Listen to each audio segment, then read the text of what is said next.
Топ 5 факта за Видин, които може би не знаехте. Номер 5. Историята на Видин. Видин възниква като келтско селище, наречено Думония, което буквално преведено от келтски означава укрепен хълм.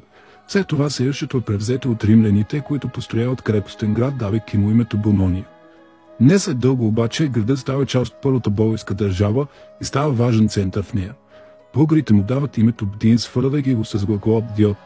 По време на Втората българска държава, цар Иван Александър поверява управлението на Видинското деспотство на сина си Иван Срацимир, като го коронясва за цар, който се отделя от Търновското царство и създава Бдинското Видинско царство.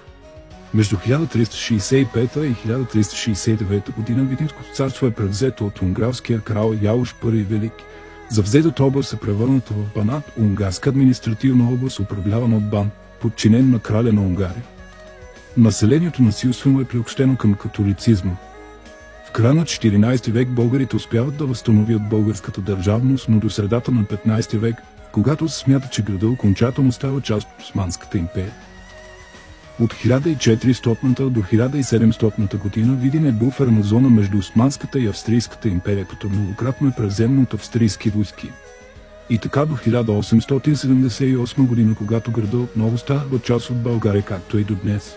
Номер 4. Замъкът. В Видин се намира единственият оцелял средновековен замък на територията на България. Той включва външни стени и 9 кули, от които по-известните са Страцимировата, войнишката, австрийската и входната кула. Има и градски стени с ров за вода около самия замък, както и естествена защита от река Дунав. Номер 3. Видин е най-европейският български град. Видин е разположен на 670 км от Виена и 480 км от Будапеща. За сравнение, разстоянието между Видин и Бургас е 410 км.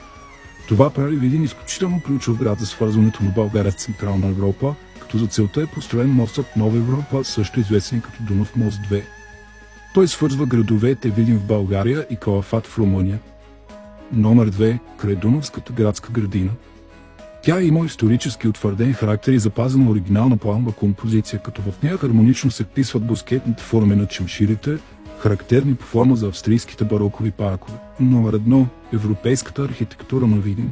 Влиянието на европейската архитектура веднага след освобождението се чувства най-осезателно в крайдунавските градове, благодарение на корабоплаването и развитите оживени търговски връзки.